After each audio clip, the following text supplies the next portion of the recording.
Here with me now is geologist James Starnes. James is with the Mississippi Department of Environmental Quality, and you just said that you needed to make sure that you say something about the Department of Environmental Quality because you usually just get right in on the rocks. That's right, that's right. Well, first of all, you can tell me this. What does the Department of Environmental Quality need with the geologist? Well, we study, geology is the basis for the environment, and so what we do is we go out and we study the environment, and we put together all the different aspects of the environment, and to be able to manage our resources means we have to have an understanding of the geology, and so we're one of the few research programs that is underneath that umbrella of the Mississippi Department of Environmental Quality. Yeah, okay. Now, how did you get interested in geology? Well, like every kid does. Dinosaurs and kids, it's like shooting fish in a barrel, you know that. And so since I was a kid, I've always wanted to play with rocks and fossils. I collected them growing up, you know, messing around creek beds and stuff like that. Mm-hmm. Most of the things that I found early on were actually not truly fossils. They were just funny shaped rocks. But I had a wonderful mentor that I used to take things to at the museum where I grew up in San Antonio. And she was a vertebrate paleontologist. And some of the things I did find were actually fossils. Wow. Okay. And I was really excited about that. But a lot of the things I did find were funny shaped rocks. But, you know, she encouraged me nonetheless, and that's kind of why I'm here today. Well, just put them in a separate box. Yeah, exactly. They have their own entertainment value anyway. How rich are we, or poor are we, in fossils here in Mississippi? All right, Mississippi is one of the most exciting places to study fossils. We have people coming from all over the world. Now, our fossils range from the days of the dinosaurs all the way to the end of the last ice age. But there's not a place in Mississippi that you can't find fossils. That's how rich we are in fossils. What's some of the more common ones that you could stumble across? Mainly petrified wood is the most common thing that can be found, and it's actually our state stone is petrified wood. And that's one of the more common things.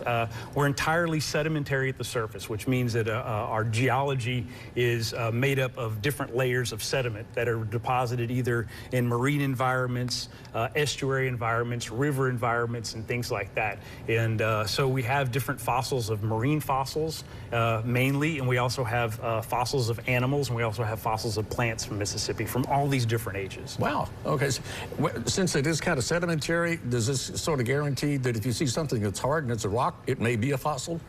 Very possibly. Okay. Very, very possibly. There's not a whole lot of rock in Mississippi. Well, that's what I was thinking, yeah. But why our fossils are so well preserved actually has to do with why there's not a whole lot of rock in Mississippi. Especially our clays and our soft marls or limestones that are very, very soft actually perfectly preserve the seashells and the sea creatures and things like that in there. Yeah. Some of our fossils are actually fossilized, which means they've been replaced by mineral. But some of our fossils, though, are actually the original shell of the organism. You had one of those right here. This one. Yeah. Kind of see if we can find somebody that'll point us to what camera to hold this up to, and we'll. I think he's getting it on number 3 over there. All right. Tell us what that is. All right. So this right here is the original mother of pearl of an ammonite. An ammonite is a relative of a squid or an octopus. These were kind of the fish of the sea at the time. There were fish in the sea at the time. These are relatives of the modern pearly nautilus, but these animals died out at the end of the days of the dinosaurs. But this that I've got in the epoxy here is from Blue Springs, Mississippi, and this right here is literally the original shell material going back some 80 million years old. And a lot of our fossils, like this oyster, if you're up in the Starkville area, one of the neat things that you can find in the Starkville area are these shells called exogyra, and these also are from the days of the dinosaurs. And this is the original shell material of this extinct oyster. Wow. Okay. Now, I have seen ammonites, but I've seen just the rock that it replaced where the ammonite was. That's the first time I've ever seen the shell. But this is no goodness. That's great. How old would this be? All right, this one here is around 67 million years old. This is right before the death of the dinosaurs. Now, at one time, I think maybe even you told me, so I had it on good authority, that we had no dinosaurs in Mississippi, but that's changed over the last 2 or 3 years. Well, we don't have any complete dinosaur skeletons in Mississippi. But they lived here, though. But they did live here, though, and we actually have a number of dinosaur finds in this state. Most of them are kind of pieces and parts, and we kind of piece together from other finds from other states exactly what these animals were. It's usually a tooth or a bone or something like that that is kind of isolated. And the reason for that has to do with during the days of the dinosaurs, most of Mississippi was covered in ocean. So we've got ocean and some shallow shoreline, kind of like the Mississippi Sound is today, more of an estuary environment. So most of the fossil dinosaurs that are found here in Mississippi are going to be animals that got swept out to the ocean, and then they were scavenged on by sharks, and the little pieces and parts that did fall to the bottom are, you know, they're what we find. But there have been a number of different dinosaur finds found in this state, including tyrannosaurids, believe it or not. Really? Yes, we have a tyrannosaurid that was over here on this side of this side of what we call the Mississippi embayment, called Appalachosaurus montgomeryensis. That was a smaller tyrannosaur.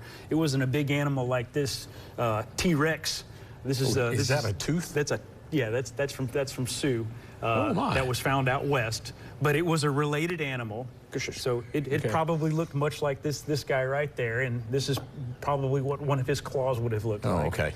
But we do know what his toe bone looked like, because this is from Columbus, Mississippi, and that is a toe bone from a tyrannosaur.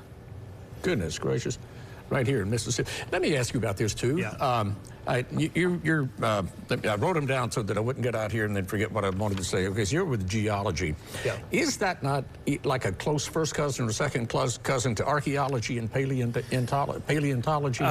Geology, paleontology is a subset of geology. Okay, and it is studying animals and plants that lived throughout time. And it's very important because we're a coastal plain state. How we divide up our state's geology actually has to do with the fossils. We know where we are in time. We know what the environment was like based on the fossils that are found within the geology. Otherwise, the sands, the silts, the clays, and the limestones, you really can't divide up. So paleontology is very, very important to our understanding and our work.